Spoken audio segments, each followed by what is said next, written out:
Today I'm going to take you through a quick tutorial on how I do my hair like this since I've been getting a lot of questions. This is not going to be an in-depth tutorial. If you don't know how to French braid, I'm not going to show you that. There's so many tutorials out there on how to French braid. I'm just going to show you how to do this hairstyle with the bun and the braids that are not actually attached to my hair.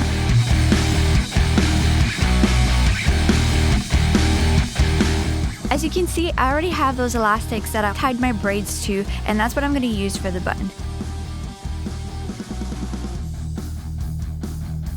I'm using a little bit of edge control just to tame the crazy hairs that are trying to go in all directions. I'm sure I could use something else, but that's what I have on hand, so that's what I'm using. The key here is to braid the front of my hair and to leave enough room so that I can have a bun of my real hair on top of my head so that we can attach the elastics to it. I am absolutely no master at sectioning my own hair, you guys. So if you're trying and you're like, I can't do it because you can't see the top of your head, right? Don't get discouraged. It took me so many tries that I didn't put in a video because the video would be way too long.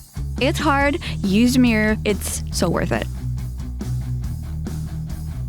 The next thing that I'm using is the braid foam control, just so that my hair is grippier. Again, I could probably use something else, but that's what I have on hand. My hair is very slippery, so it really helps French braid when it grips. And also it helps the little hair to stay in the braid afterward. So that's what I'm using here to French braid my hair. Also, it probably would look better if I was Dutch braiding my hair, but I am not that good and I really don't have patience. And my hair is really thin around my hairline, so it's really hard to do something that looks good. So I just go for the French braid. Once I'm done braiding, I just use a small rubber elastic to secure the braid. And then I also use one at the base of my head just so that the little hairs don't go all crazy. And I use one at the back of my hair as well. I could probably braid that, but once again, I am lazy and I don't have patience and we're not gonna see it anyway because the braids are gonna cover it. So I just use one elastic, and that's basically just so the hair stays into the bun. As you can see here, I'm securing everything with hairspray and bobby pins because my hair is, again, super thin and it just tends to get out of the ponytail very easily. And then the next thing is to put the braids on. I might make a tutorial in the future on how I made those elastics. At the time when I made them, I didn't know you could actually buy those. And I found out afterwards, so I made them myself and it took quite a bit of time. If some of you are interested, I might make a tutorial on it. But for now, I know you can buy them online for pretty cheap.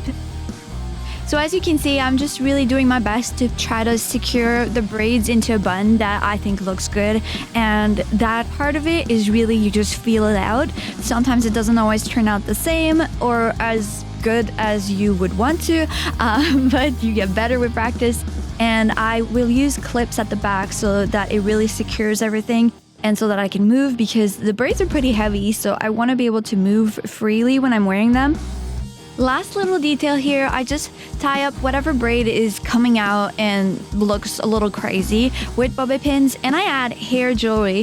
However I feel like it. That day I felt like having feathers, so I added them, and then I have a bunch of hair jewelry that you can buy at any kind of beauty supply store. And there you have the final product.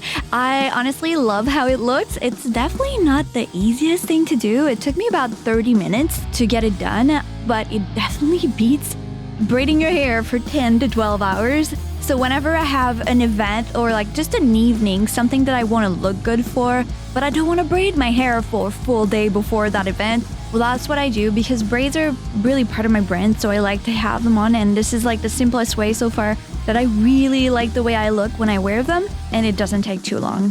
So there you have it. That's how I do it. If you have any questions, let me know. If there's anything else you want to know, just put it down in the comments. I hope you enjoyed this tutorial, and I will be back with more because since filming this tutorial, I have found different ways to wear my braids that take even less time, so I'm pretty excited to share with you guys.